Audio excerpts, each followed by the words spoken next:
Actually এই ইন্ডিকেটরটা হচ্ছে তাদের জন্য যারা অ্যানালাইসিস বুঝে না, অর্থাৎ মুভিং অ্যাভারেজ কী বললো, আপনার এএমএ কী বললো, স্মুথ মুভিং অ্যাভারেজ কী বললো, বা অথবা আরএসআই কী বললো, বা সাপোর্ট রেজিস্ট্যান্স কী বলতেছে, হ্যাঁ, এইসব যারা বুঝে না এবং যাদের মাথায় অ্যানালাইসিস ঢোকে না তাদের জন্য আসলে এটা কারণটা হচ্ছে এইখানে সে অন্ধ হাফেজের মতো কিছু ঘটনা ঘটায় দিতে পারে।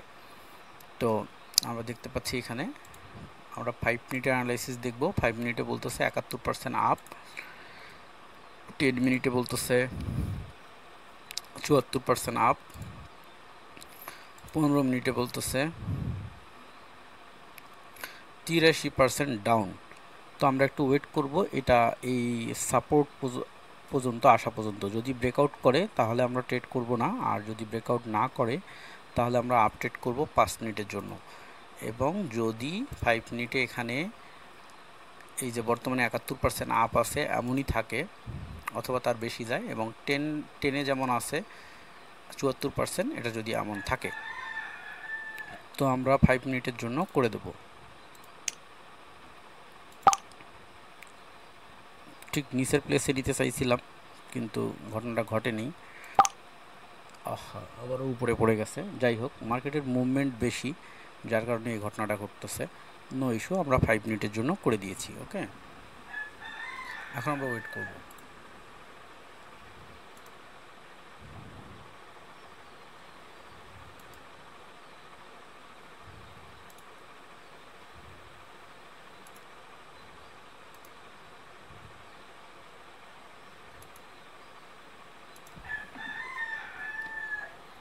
তো আমি কিছুক্ষণ পুশ করে রাখি, এই 4 মিনিট যাওয়ার একদম শেষের সময় আমি আবার ভিডিওটা অন করে দিব।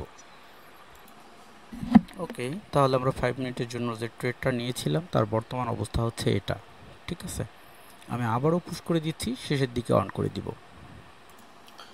ওকে, তাহলে আমাদের 5 মিনিটের যে ট্রেডটা ছিল এটার পজিশন ছিল এটা, আর আমরা দেখেছিলাম তখন যে 71% উপরে যাওয়া সম্ভব না, সো আমরা এখান থেকে আপে নিয়েছিলাম, মার্কেট সামান্য নিচে যে উপরে চলে গেছে।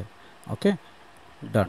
তো নেক্সট আমরা নেক্সট অপরচুনিটি খুঁজবো ইউরোইউএসডি মার্কেট। ইউরোইউএসডি মার্কেট এখানে প্রথমত 5 মিনিট দেখব, 5 মিনিট কি বলে। তো 5 মিনিট বলতেছে যে 52% ডাউনে যাবে। 10 মিনিট কি বলে, 10 মিনিটের অ্যানালাইসিস বলতেছে যে 74% আপে যাবে। 15 মিনিট বলতেছে মার্কেট আপে যাবে, তবে 64.36, তার মানে দুইটাই প্রায় সিমিলারের মধ্যে আছে। সো আমরা ট্রেড করব না, আমরা ওয়েট করব যে যখন 5 মিনিট, 10 মিনিট, 15 মিনিট একই কথা বলবে। তো আমরা 5 মিনিটটা দেখি। 5 মিনিট বলতেছে 52.48, সো এটা রেঞ্জিং ওয়ে। ওকে, রেঞ্জিং ওয়ে, সো আমরা এই ওয়েতে ট্রেডটা করব না, আমরা একটু ওয়েট করব, দেখি মার্কেট ভালো হোক। তো এখন আমরা ভিডিওটাকে পুশ করে রাখি, একটু পরে আমরা আবার দেখব। আমাদেরকে 5 মিনিট এখন বলতেছে যে মার্কেট ডাউনে যাবে 98। আমরা 10 মিনিটটা দেখে নেব। 10 মিনিট বলতেছে উপরে যাবে, 5 মিনিট আবার 15 মিনিট বলতেছে উপরে যাবে। সো ফর্মুলাটা কেমন হয়ে গেল না। 4 মিনিট কি বলতেছে ডাউন, 3 মিনিট ফ্যাক নিউজ দিচ্ছে। তো আমরা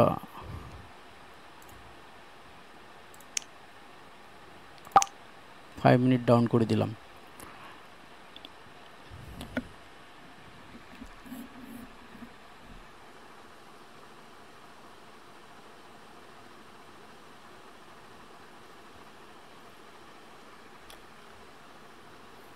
তো আমরা পুশ করে রাখবো, ভিডিওটা যাতে বিক না হয় এজন্য পুশ করে রাখবো, আর শেষের দিকে যে ভিডিওটা পুনরায় অন করব। সো আমাদের সেই ট্রেডটির বর্তমান পরিস্থিতি এভাবে আছে, আমরা যেটাকে করেছিলাম। আমরা ওয়েট করব, আরও 2 মিনিট টাইম আছে। সো আমরা একটু ওয়েট করি, দেখি কি হয়। ওকে, আমাদের সেই ট্রেডটির বর্তমান পরিস্থিতি হচ্ছে এটা। সো এটা শিওর শর্ট উইন হচ্ছে। তো আমরা অলরেডি 3টা ট্রেড করে দেখলাম যে মার্কেটের পজিশনটা কি। এখন 5 মিনিটে আপ দেখাচ্ছে। হ্যাঁ, 5 মিনিটে 91% আপ, 10 মিনিটে 68, 15 মিনিটে 64। তো আমরা 5 মিনিটের জন্য একটা আপডেট করে দিব। এই পজিশনে নিতে পারলে বেটার হতো। তো আমাদের এখানে অ্যানালাইসিস দেখতে দেখতে একটু লেট হয়ে গেছে। তো মেইন ফর্মুলা হচ্ছে এটাই, যারা আমার সাপোর্ট রেজিস্ট্যান্সের ক্লাসে ছিলেন, যে মার্কেট কি করে, মার্কেট এভাবেই সুইং করে, তাই না? ডাউনে আসে, আপে যায়, আবার ডাউনে আসে, আবার আপে যায়। সো ঘটনাটা এমনই, এভাবেই মার্কেট সুইং করে এবং এভাবেই উইন হয়। যারা যারা অ্যানালাইসিস বুঝেন তারা শুধুমাত্র এটা দেখেই ট্রেড করতে পারে। এবং আমার এখানে যে একটা ইন্ডিকেটর সেট আপ আছে, যে ইন্ডিকেটরটা এখানে বলছে বাই, তো এখানে যদি আমরা 5 মিনিটের জন্য ট্রেড নিতাম উইন হতো। এখানে বলছে সেল, সো এখানেও আমরা নিতে পারতাম। ওকে, এবং আমার কাছে যেটা ডান পাশে দেখতে পাচ্ছেন, এটা আরও জিনিসটাকে ইজি করে দিচ্ছে, এই আর কি। কিন্তু শুধু যদি কেউ এটার উপরে নির্ভর করে, অ্যানালাইসিস না বুঝে, তার জন্য প্রফিট করাটা কিন্তু কঠিন হয়ে যায়। তো সেক্ষেত্রে অ্যানালাইসিসও বুঝতে হবে, আর এগুলো হচ্ছে আপনার সাথে হেল্পিং হ্যান্ড। আপনি যখন অ্যানালাইসিস বুঝবেন, মার্কেটের ক্যান্ডেল বুঝবেন, অ্যানালাইসিস বুঝবেন, এর সাথে আপনার হেল্পিং হ্যান্ড থাকবে, তখন আপনি মার্কেটে ভালো কিছু করতে পারবেন। সো বেস্ট অফ লাক সবার জন্য। আর